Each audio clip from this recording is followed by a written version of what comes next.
to give it one more minute before we Okay, yeah, start, sure, Bosco, sure, if that's no problem, okay? no problem. Because there's always something with, Okay, computer tricky bits. yeah, yeah. Yeah. And this is my first time using actually proper Teams for something like this, because I've always used Zoom. Yeah, I know.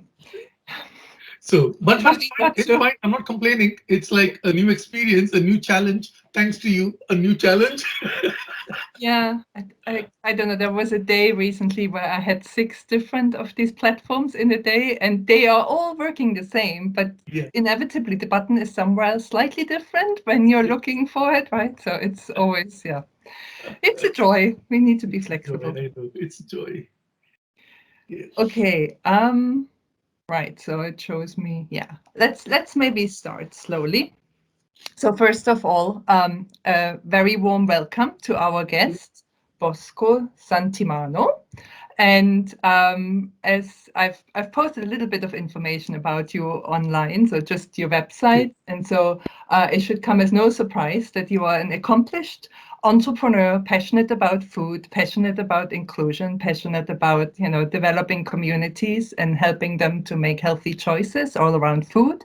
And I think we're all aware of the importance of food, but possibly a little bit more with this pandemic because we're spending more time at home, and so cooking somehow comes to the forefront. At least any of the conversations I'm having with colleagues and friends, certainly cooking is now very prominent. And so you're originally born in Bombay and then came to the UK and set up shop in Scotland. So Yeah. that's very exciting. So that we also have, somebody from further up north, Scotland. And and so basically, I don't want to give too much away, but I guess you'll introduce us a little bit to how You Can Cook works and how that actually has expanded into You Can Grow. So not just Yeah. empowering people to cook healthy food, but also grow healthy food. And I hear there's a next step on the horizon to kind Yes. of expand a little bit more. So I'm looking forward to you telling us a bit more about that. And yeah, so aside from, because clearly running a social enterprise seems to be not work enough for you, I don't know. So you're kind of also an accomplished journalist and you're writing, you're passionate about investigative journalism. And and you're a guest lecturer from which we benefit today, which is great. So a very warm welcome to you, Thank you. Bosco, and for Thank everybody on the call. I'm of course recording this, but so I've asked Bosco to speak a bit about his social enterprise, about himself, and then there's plenty of time to ask questions and have an interesting conversation. So over to you, Bosco. Thank you so much you. for joining us. Well, thank you first of all, Ute, to give having given me this opportunity. Uh, I work with a lot of young people. Uh, You Can Cook, to give you a background, You Can Cook was set up in 2007. It's legally constituted as a community interest company, which is, in my opinion, a legal format for a social enterprise. Now, what does that mean? Is this legal entity has embedded in its constitution what is called an asset lock. So anything we acquire for the business, whatever it is, like buildings, machineries, laptops, computers, whatever, is basically the property of the community. That's the first thing. Number two, the biggest safeguard is, like normal companies and corporations anywhere in the world, uh, you can get a lot of government subsidies, grants from all sorts of places.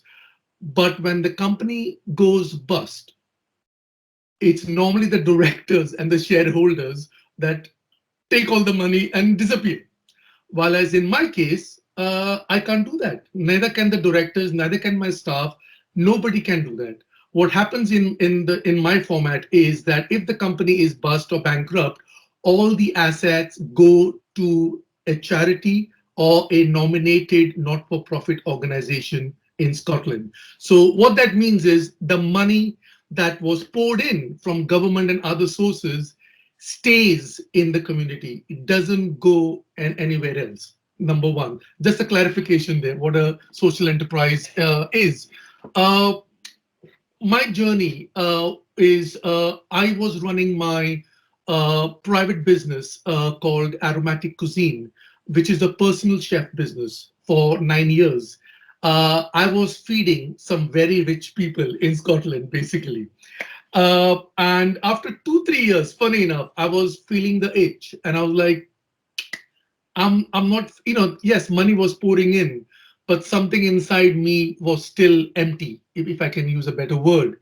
And I was trying to see how can I reach more people. In 2005, I came across a health service and a Scottish government report.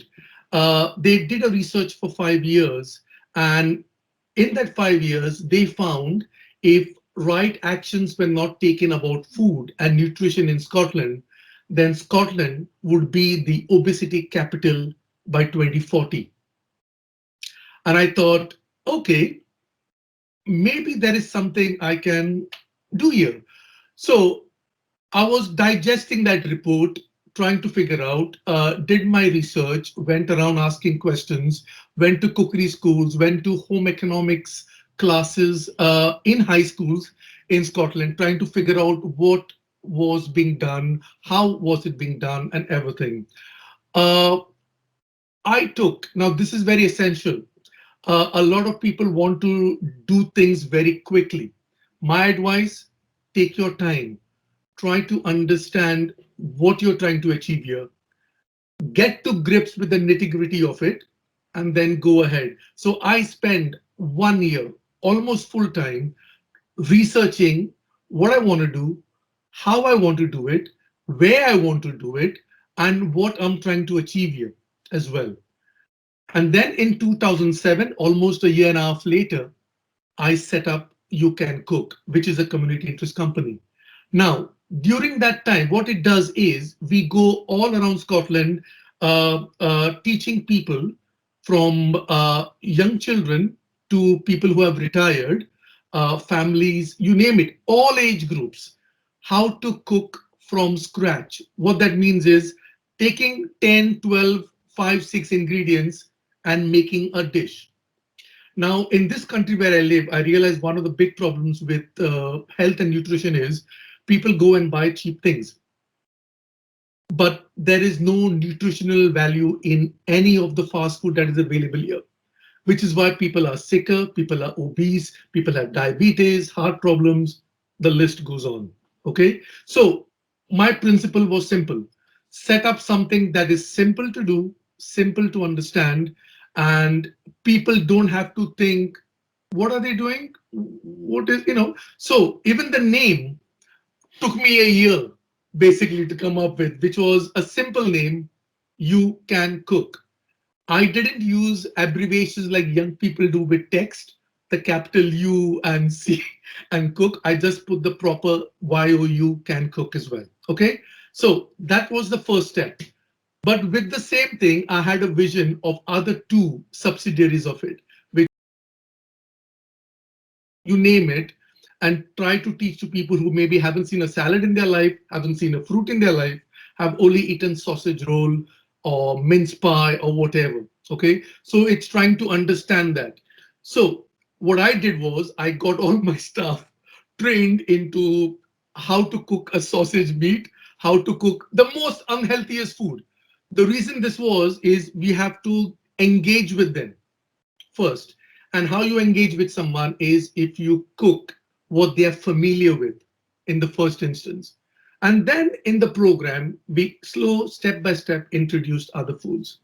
So in a way, that's the concept of You Can Cook. Now, it's almost been 14 years. I didn't have to change anything about my organization. And this is why I have to be stress here, is how important it is.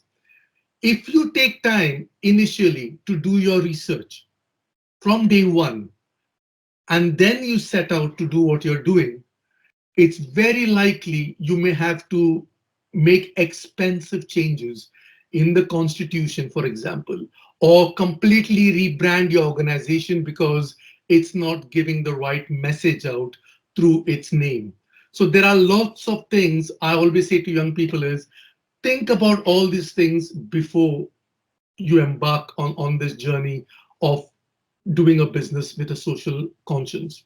Okay, so that was one thing that started out well. I had that time also started You Can Grow. What that means is a lot of people have decorative gardens here. And what I wanted them to do is convert a part of it into edible gardens. The UK as a whole imports over 60% of its food from abroad.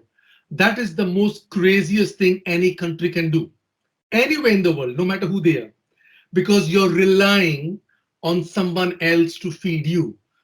Now, living here for the last 20 plus years, there is an assumption things don't grow here because it's very cold or damp. Trust me, this country grew wheat, grew a lot of things over here. But we now import a lot of food because it's cheaper as well. So for me, You Can Grow was to get people to learn about growing. Very simple things from growing potatoes, onions, root vegetables, and then going into other foods to grow as well. And I introduced the philosophy of permaculture and organic food because we have a lot of pesticide residues in our food today.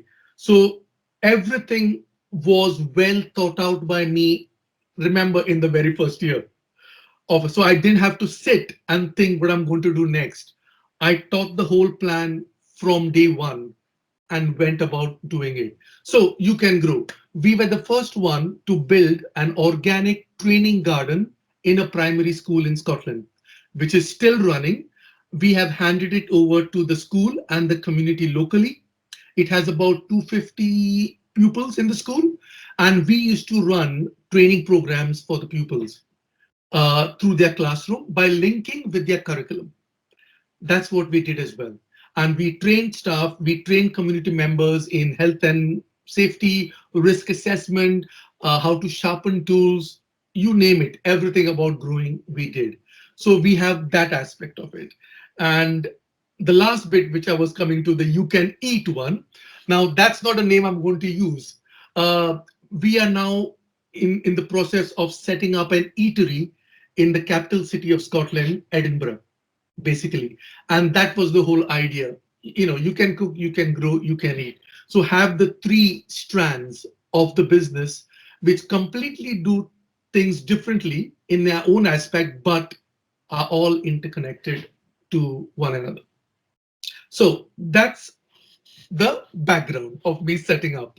The other thing that I introduced in the workings of the organization is many of you will know the management structure out there, whether it's government, private, public, you name it, is a triangle structure.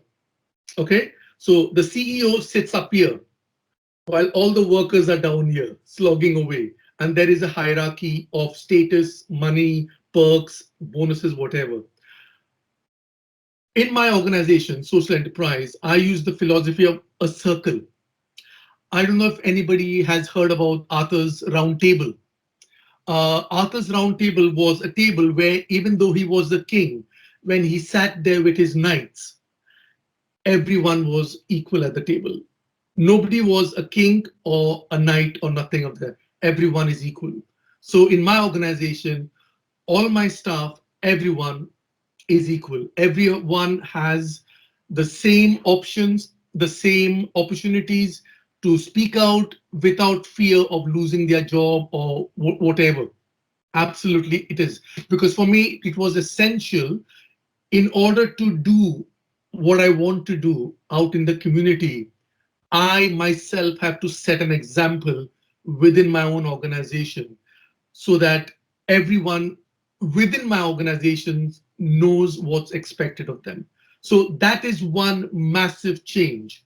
Plus, we were the first social enterprise in Scotland to actually give a living wage in 2007.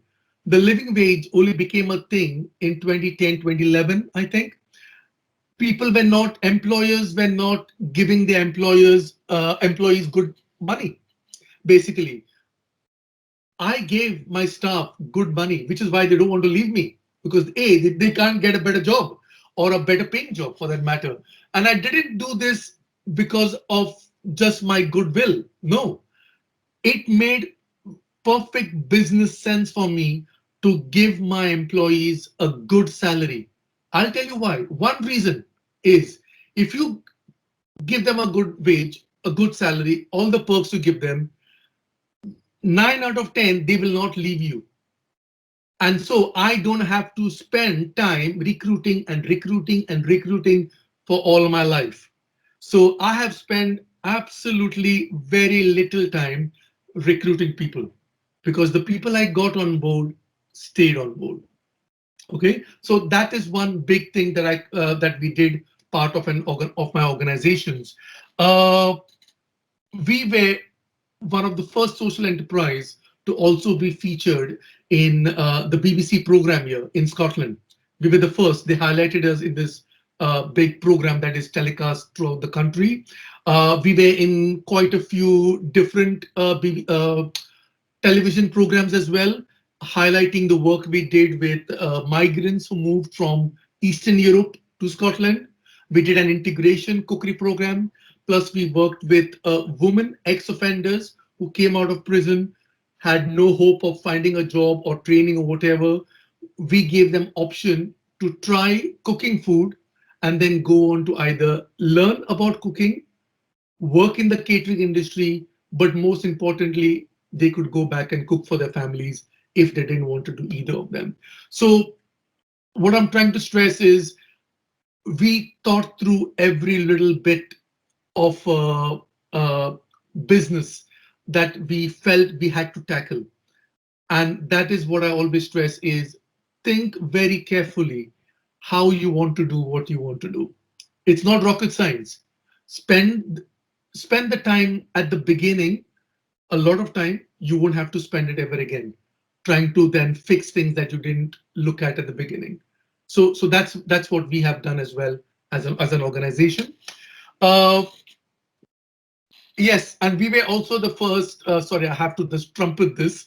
We were the first organization in Scotland, in fact, the UK, to publish a book on growing, which anyone who has no experience whatsoever about growing can pick up this book and learn to grow. And you can grow even if you're living in a flat or even if you have land. So we targeted this book in such a way. It took us 2.5 years to do this book, but it was worth spending that time as well to do that book. Uh, I was also told to speak about my motivation. I grew up in India. Now, in India, where there's a lack of support in terms of government support, financial support, there's always neighbors, friends, family, community around you live that support you. So I've grown up in that environment. I always had that motivation. I didn't get it after coming here, if I'm being very honest. But it did help me to go back to that because I realized the inequalities that are in this country is shocking. Was shocking to me at least because I grew up in Bombay thinking, whoa, that's the G7 countries. There's milk and honey is flowing down. There's money floating everywhere. But when I came here, I realized that wasn't the case. There are people in poverty here, basically, who can't afford to eat proper food or even give their children a full meal as well. So these are the motivation. I'm also a big passionate about social justice. So I had all this motivation in me already growing up in India because that's what we do there, most of us. Okay, so I didn't need to be inspired. I just had to sit down and think, how do I help people here, and what's the best way I can do it, and that's how it came about. Okay. Uh, the other thing I also stress to people is we spend almost half our life working. In my opinion, it's best to find something that you really love. Okay. I have seen a lot of people having well paid jobs. I mean, extremely well paid, but they are so unhappy. Most of the time, they're off stress work, they're off sick, they're off, but they have money, they have fantastic cars, they have two, three homes all over the place, but they are miserable. Why? Because they're not doing what they love. They're doing what they want the money for to buy them these things. So I would really think, especially in this day and age with all COVID-19 and everything, I think as a human race, we really have to think twice how we go forward from now and look at our own health, look at the health of our family because our family gets impacted. I will share a small story with you about this. My son, when I started my business in 2007, was 9 years old, and the business really took off in 3 years' time. And I was thinking of expanding all over Scotland, fully, completely fledged. I had a mentor who was a millionaire who made his money in America. And he picked me up one day from one of the conferences. And he said to me, every time I see you anyway, you are having too much fun. You're always laughing, you're always joking. I want to know what you do. So, like, okay, fair enough. So he says, I want to mentor you and I want to see how you work. I said, fine. So he mentored me, which was a good thing because I get distracted very easily to help people. So he helped me close that gap and remove all the things that were a distraction. Okay. And then he said one day, okay, I want to meet your son. And I said, okay, come over to my place for a meal. So we went, he came, we had a meal. He saw my son, met my son, my wife that time, everything. And then he went away. And then we had a meeting a week later. And he sat me down and he says, what I'm going to tell you, Bosco, will not make sense. But trust me on this. And I was like, uh-oh, what is he going to say now? And he says, billionaires, millionaires will give a lot of money to just get what I just witnessed in your house. And I said, what do you mean? What? He says, the closeness with your son, the family unit. I said, I don't think your son wants you to expand and go away from him. And I said, he's grown up, he won't mind. And he was like, ask him, go and ask him. And I said, okay. So I came home and I had my son and I said, look, I said, well, I'm getting this opportunity to expand. There'll be more money coming in, lots of money, blah, blah, blah. We can do this, we can do that. But this is what's going to happen. And surprise, surprise, my son said, no, Dad, I want you to be here. I don't want you to go anywhere. I'm happy with what I have. And I didn't realize at that moment that I was probably following what everybody else was doing without realizing I had a lovely, family unit here. And so for me, I'm glad I did it. I'm glad this person pointed it out to me because I didn't see it. He saw it and he said, I don't think your son will allow you to go. Go and ask him. And so I'm glad I met this person. So Bosco, we can't hear you any longer. Can you hear us? yeah, Can you I hear can. me? I can hear. I can Yes, hear as I well. can hear him. I suspect it might not just be me. I can hear you. Ah, now you're back. Perfect. Oh, sorry. Yeah, so it's understanding also, social enterprise, social business is not just doing for the community out there. You have to start in your own home. You can't ignore your family, your children, and go help the world. And this is what I tell people, you can't do that. That is not helping. You're not doing anyone a favor here because your family will break up trying to help somebody else. I was lucky. I was open to it. This person pointed out what I had with me right here, which money couldn't buy. And I'm glad I then postponed my plan to expand by almost about 3 to 4 years. By then, my son was in high school and he had friends and he was happy and he understood more and he was like, yeah, fine, that's it. Dad, you can go and do your stuff and all the stuff. But again, still, I didn't go. I still didn't go. And for me, that's the greatest thing I could give my child. Because you see, I grew up in India, where the generation there only went to work to feed the family. And it's my own personal experience that I bring to this table here is I missed my dad. He was not there. He was always out working to feed the family, pay the bills, and we were never close. Only my mother was there. And I know, and I always knew if I had a child, I wouldn't put him or her through that pain or that yearning for the parent. I wouldn't do that. And I'm glad actually I didn't. I didn't get greedy to make more money and then did the same to my child. I didn't.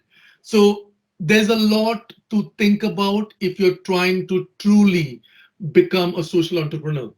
As I said, it's about not just the outside world.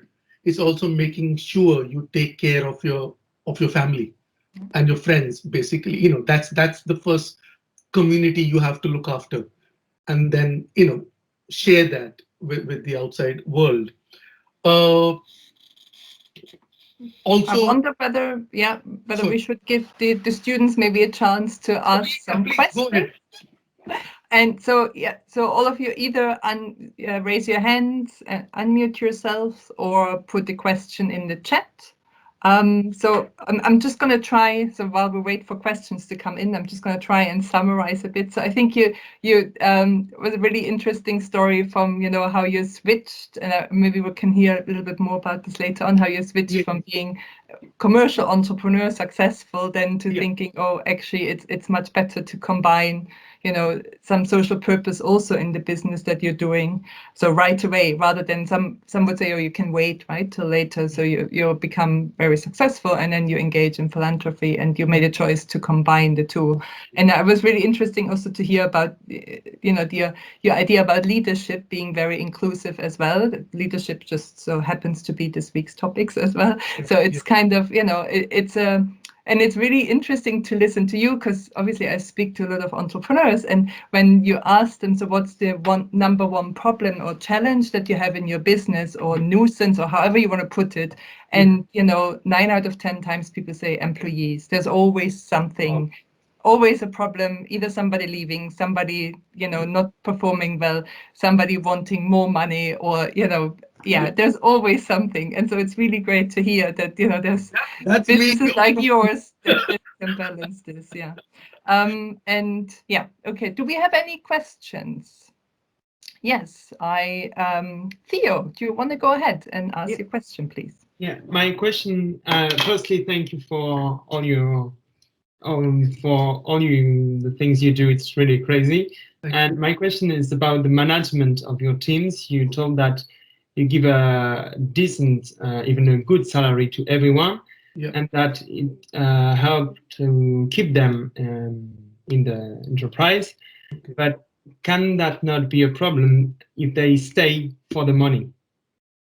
No. I have very good question. Well done. You'll be a good businessman. Uh, I have worked in probably all the sectors of the economy, okay, from private, public, voluntary, charity to corporations, and everywhere I've worked. And one of the main things I see was the problem was that staff are not being paid well. Number one, this is across the board, okay, across the board. Number one, and second problem is they're not treated well. Okay, so they actually go to side by side as well. And for me, I don't want to spend my time recruiting people. So what I do, my recruiting process is very different. To answer your question, all my staff, all of them till date have come through word of mouth, or I have done a demonstration or a seminar or a speak somewhere, and they have approached me saying, "This is exciting. I want to work for you." I'm like, "Oh, okay, let's meet for a coffee." So we meet for a coffee, whatever. We chat. I explain the business. I say, go and do your research about me. Go everywhere. There's a lot of information about my company, and then let's have a discussion again. So my recruitment process is very informal. Now I get away with it because I'm a small business. You see, I get away with it. But my choice was always to be small. Yeah. I had European money coming in at one point as well, well, about to come in, but they wanted me to change my whole structure Mhm. to just get 50,000 euro or something. I'm like, no, thank you, bye bye. Because for me, I work with very vulnerable groups most of the time, which also includes young people, children. So I take extra care in recruiting the right people. Mhm. Okay. So Yeah. there is all these things I do, and I can only do that if I keep myself on that small level. Yeah, small enough. Okay. They have asked me, oh, Bosco will give you, 500,000. Come on, you have to scale up. I'm like, no. If I can if I can change 100 people's lives here, all 100 of them, but I go big, I can access 1,000, but only change 100. For me, Yeah, that makes doesn't make sense. sense. It doesn't. Yes, I'll be getting probably a fancy car sitting outside my house, to be honest. Okay. And I'm like, no, I want to make my impact 100%. Okay. And at this level, I can do it. Okay. That, And that is your choice, but do you think some could find ways to expand but remain as productive and having such a good impact? well, I've done it. I've done it when we accessed European, the climate change money to do the growing projects and all that stuff. So we have expanded and we had to go through a recruiting process. Mhm. But I spoke to one of the great recruiters in this country. Luckily, I believe the universe sends things when you're doing it the right way. When your heart conscience is clear, things come to you. Things come to you. Okay. So this woman, who's the top recruiter in Scotland, basically advised me on how to set up a recruitment thing because I had to follow European guidelines to get the right people on board. Because he said you can't do the way you're doing at this level because they will pull you up and say, this is whatever. Okay. Okay. So we used her methodology and we got the right people. So I have done it. Mhm. I've done it. I've done it at that level as well. Yeah. Okay. One last quick question. How many are you in your company? At the moment, we are only three. We were 15 2 years ago. Okay. Yeah, but everything, money, everything, all just is now quiet. Also with the pandemic. Mhm. So when I say three, there are another two sitting, waiting for the pandemic to get over. We Mhm. have a 3 year project with a high school year. That will only start when the lockdown is Yes. over and all the stuff. So I would say it's actually six you have at the moment. Yeah, but three currently working only. Okay, great. And three on standby, waiting for the projects to start, basically. Yeah. But Thank as you. I said, I'm not looking for the numbers. I Yeah. don't want to get big and then dilute my work, Theo. That's not why I went to become a successful entrepreneur. Thank you very much for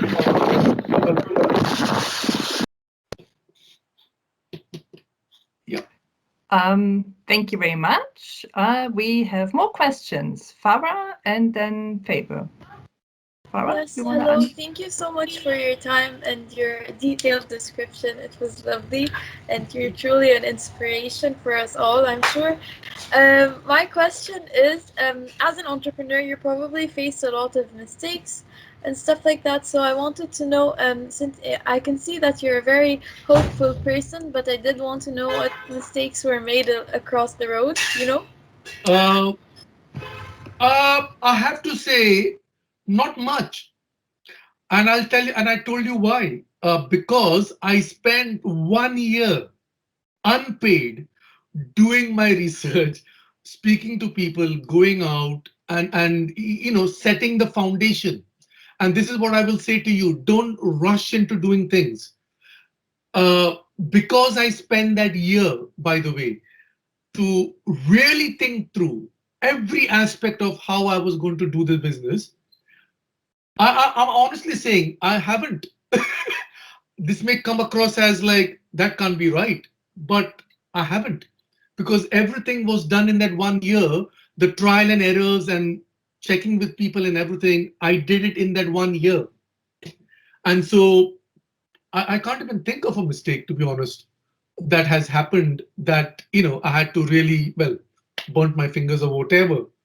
No, sorry to disappoint you. No, that's lovely. That's Yeah, yeah, lovely. yeah, yeah. But that's the point I'm making. If you do your groundwork properly, diligently, and remove the mistakes or perceived mistakes, then you're then fine to go ahead and do it. Yeah, I honestly can't. But that's a very good question. Yes, thank you. Thank you. Yeah, I think there's also something to be said. I mean, well, obviously you're studying at King's, right? So the accelerator program, for instance, at King's is also there for you, right? To support this kind of experimenting in the beginning. And I think, Bosco, you make a very good point, right? You experiment in the beginning, try Yeah, and get a lot of feedback, and yeah. then, And then you've go ahead. honed your model. Yeah, yeah. Okay, Favor, over to you and your question. It links quite well with Farah's question, actually. Yeah, thank you for coming. It's been great to listen to your story and everything. Thank you. Um, to to add to Farah's point, the fact that you didn't make any mistake, what was your plan? How far ahead did you plan to execute it so well? Wow, you're good. You're good. Okay, first of all, one big disadvantage that my organization has always faced with government policies is we think long term. That means 25, 30 years down the line. Mhm, What we do today will be, you will feel the impact in 15 years, 20 years. Okay. mhm. So we were already at a disadvantage. So when I set it up, I knew that behavioral problems or issues take anywhere from 5 to 10 to 15 years. Okay. Mhm. So what I was going to do already in my head was long term. I didn't Mhm. think, oh, in 5 years, I'm going to miraculously change everyone. Everyone is going to stop eating fried stuff and start eating boiled. I mean, I was realistic Yeah. in thing. But yes, to answer your question now, thinking about it, I didn't know I'll be here in like 14 or 15 years Wow. because I was going against the tide, completely against the tide, Mm. completely. Okay. But today, like 2, 3 years back, people and governments are now looking at stuff that I started already 15 years ago and Okay. realizing, yes, realizing that the short term planning they have, and by the way, the short term planning is because of the political cycle, voting every Yeah. 4 years, 5 years, okay? That is what is hindering us back. So uh, they are now changing their policies to accommodate that because they realize you can't change someone's behavior in 5 years. Wow. I knew Oh. that already. A lot of people, not me, a lot of people around the globe knew that. You can't. Okay, it's being unrealistic, and you're living in I don't know which world, Alice in Wonderland. Okay, so to answer your question, I knew it was going to be long term. I'm actually on one level happy and surprised. I'm still here, and but also when I look back, I can see the legacy I've left in my community. And this is across Scotland, wherever we have gone, Wow. we have always created an impact, always. And for me, as I said to you, Theo, before, I believe in doing little work, but do it right rather than take on a lot of work and dilute what I'm doing. Okay. Thank you. That's really good. Let's work and do it right. I have one more question though. Sure, go for it. Um, you're really good at ignoring the noise, it seems. So, you think ahead, whereas other people think short term. When people are pushing you to expand, you decide, no, that's not right. How do you ignore the noise? How do you ignore everyone else telling you to do all this and do that when you know what's right? How do you ignore it? Okay, I think one thing goes in my favor. I was born and brought up in the biggest, largest, noisiest city on the planet. I'm being truthful there. Number one, that's number one. Okay.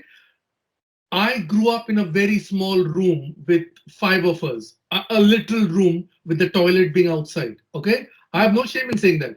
It was outside. Okay. Working class family and all that stuff. So, my space growing up, there was no privacy. I had my music system in one corner of the house.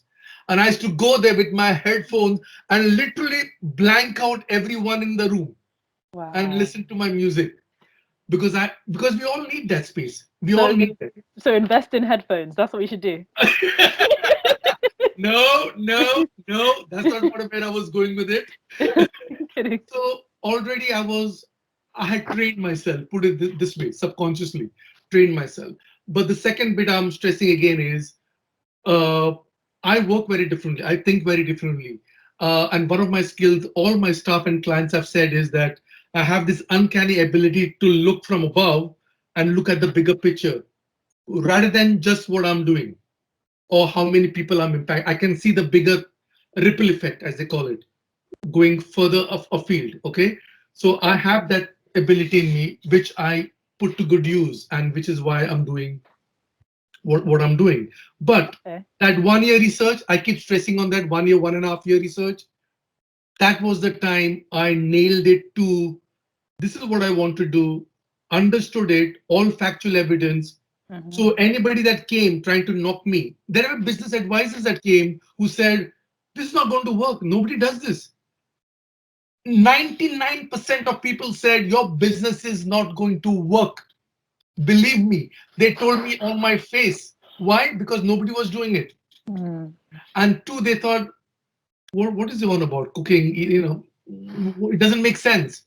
But I was like, no, I want to, and I blanked out. Or like, I believed in myself, and that belief came from my research, not just my plain belief. Okay, it came Okay. from the research. I knew there was a need.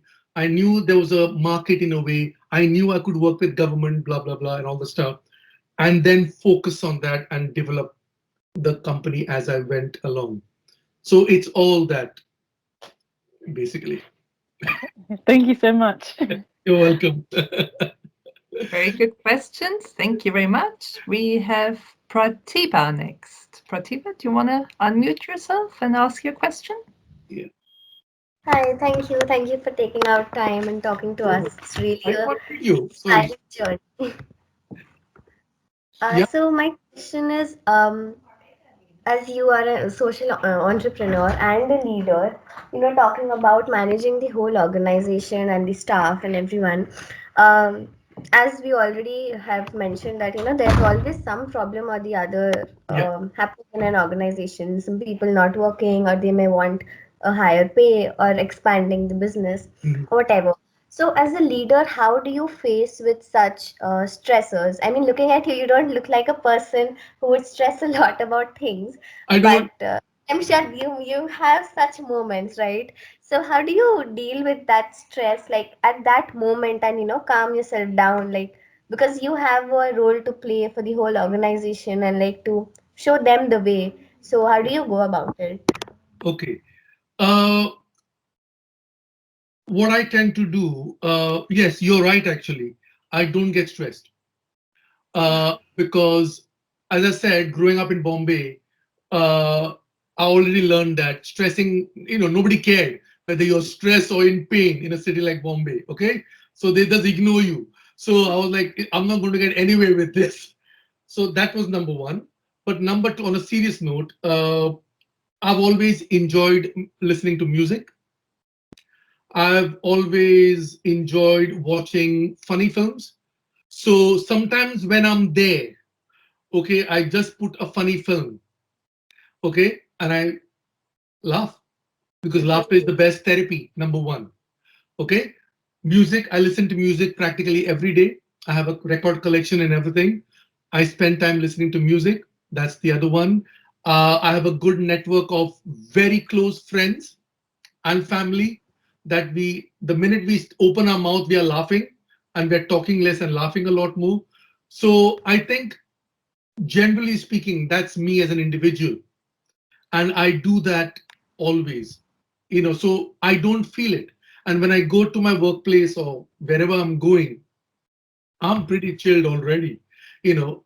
And also the key is to not let matters reach boiling point. I think a lot of employers forget that. They let things simmer till it reaches boiling point because they're ignoring it. And my thing is, no, at the first sign of trouble or whatever, act immediately. Okay, what happens 9 out of 10 is employers react. That's already too late. You're reacting. Act. And for good employees to act, you have to have your eye on the ball. That means make sure you know what your staff are doing. Okay, and to make sure they are fine, they're happy. So again, I'm repeating this. I know this sounds like I'm some unique employer. I'm not. There are employers like me. Make sure you always pay them well, train them well, treat your employees well.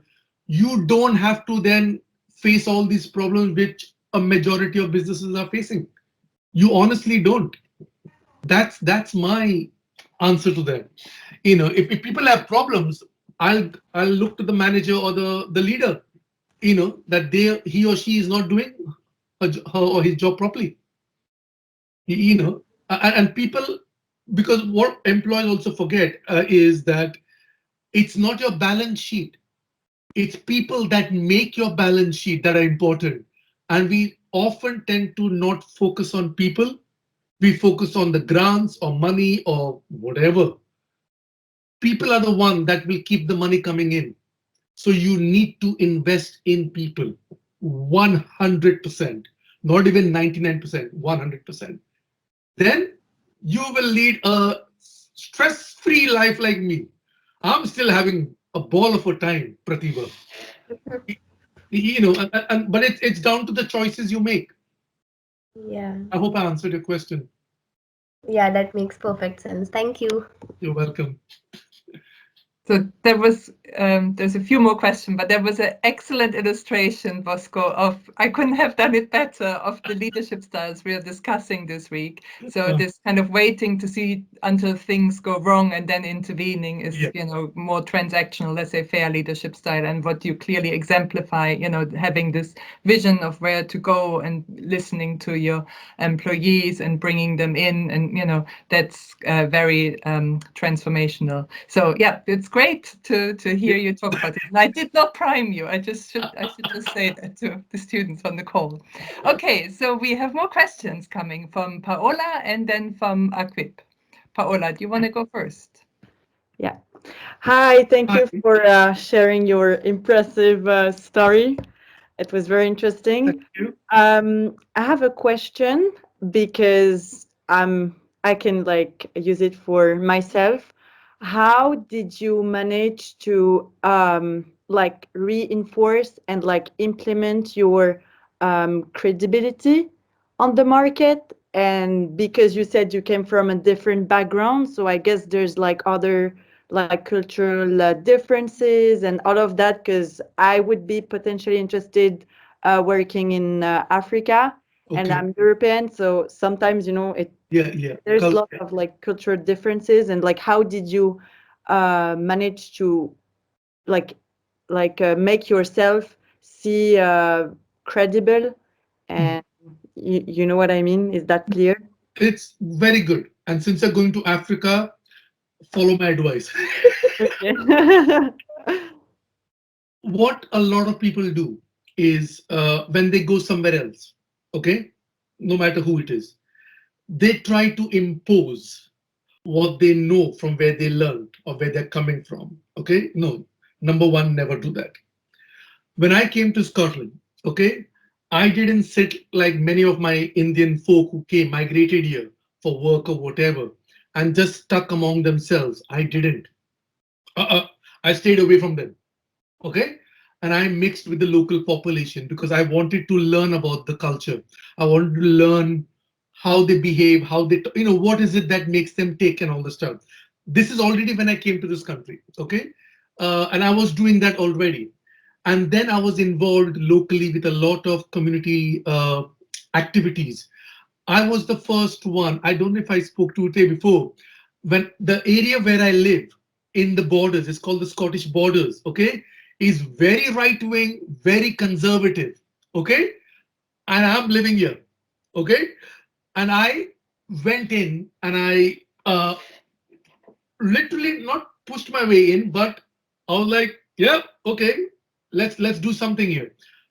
I was instrumental in this area. I didn't realize it to organize the first festival of lights, a Diwali, which is in India very famous. Okay, in this region, it never embraced or opened up to anything other than their own what they do every year. Okay, festivities and all of that.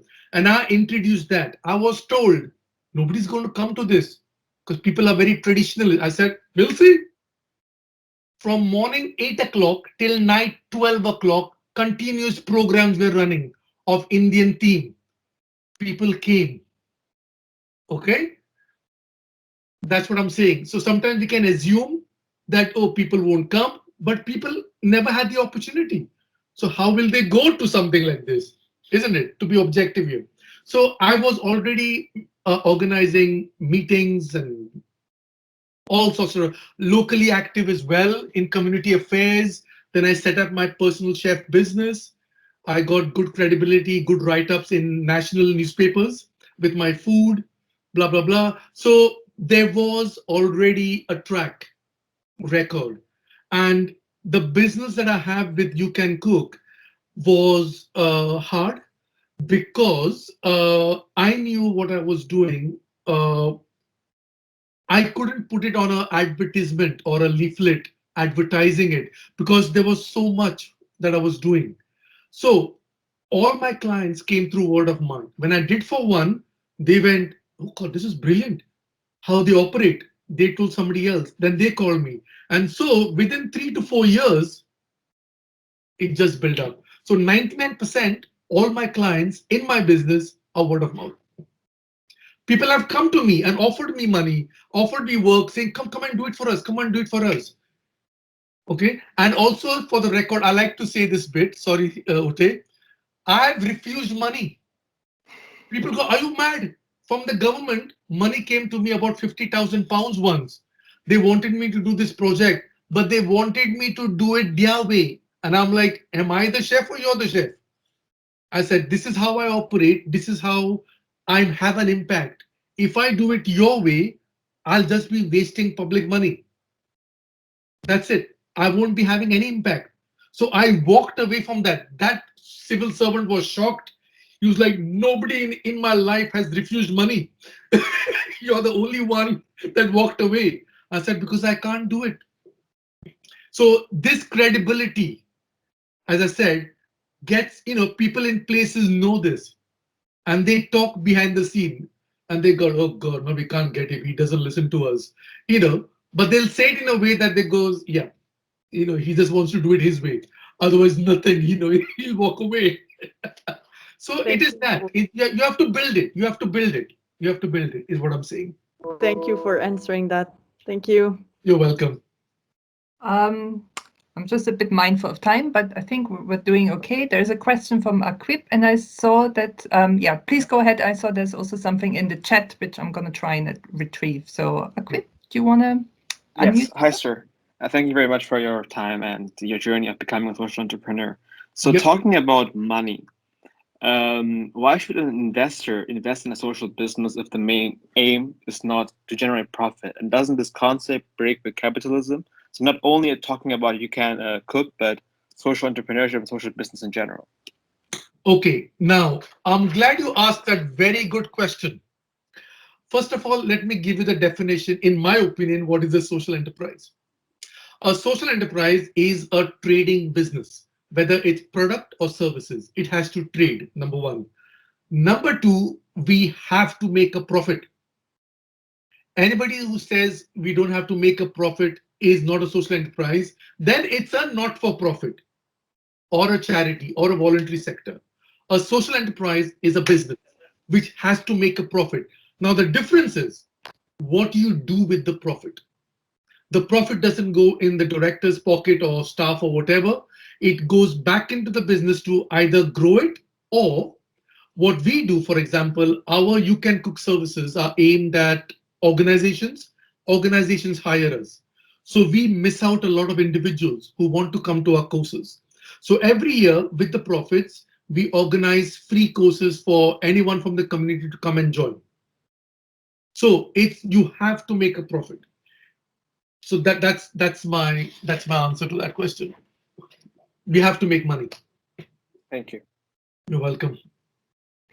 Okay, that's very good timing because I'm going to read out the one last question. So you mentioned that you treat everybody equal in the business. Are you Yep. not afraid that someday your employees will lose respect for you, or they try maybe take control of your business? Sorry, no. Can you repeat that? Okay, sorry. I think it's my connection actually. That's quite bad today. I apologize. I lost you there for a bit. So you said in your business everybody's equal. Are you Mm. not afraid that someday your employees will lose respect for you or try to take control of your business? No. The legal format of the business, as I said, is a community interest company. So already legally there are safeguards in there, which not only me, any other staff member can't just take over the company. Okay, number one. So that is a legal thing. Nobody can take control. About losing respect, I don't personally think that's the case, because I think staff and board members, management committees, volunteers are a lot more happier because they know everyone is treated fairly and everyone is accountable for their role they play in the organization. I have no hesitation in pulling them up if someone is doing anything wrong. But luckily, in my 14 years, I had to do it, I think, twice or thrice at the most. That's it. And that was just, pulling them up in the sense of saying, look, don't do it like this. This is how you treat another member of the public. That was it. And so nobody can take over the company. The company is legally safeguarded, basically. So me or any other director, nobody can do it. And that is why I have to come back to the 1 year I spent, a year and a half, in the research, also to safeguard the foundation of the company. So nobody can come and just take over, basically. Yeah. No, I think it was a really nice wrap up. So I've made all these notes, but you said so many things. I'm not going to even attempt to repeat If this. you want to ask anything specific, feel free to ask if you want a couple of things more to ask. Go ahead.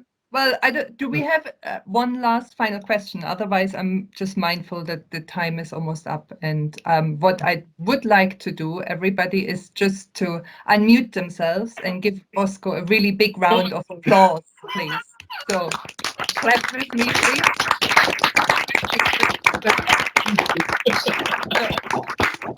Great. Thank you. Thank you very much.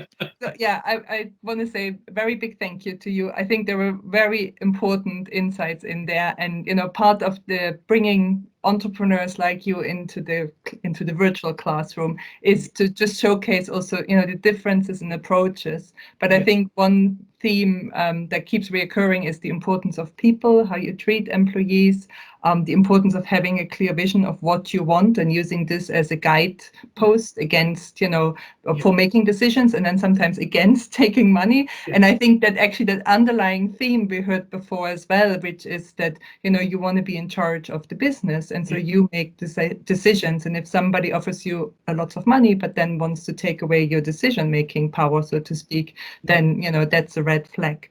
And I was really glad that we also had questions around the nature of social enterprise. So it's not non-profit, it is for profit, but using for profit to social ends. And in your case, helping communities be healthier, come together and eat healthy. So thank you very much.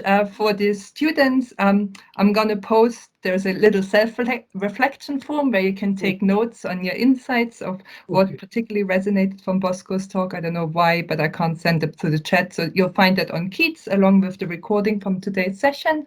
And thank you very much for joining. Thank you, Bosco, so much for sharing your insights. It was very good.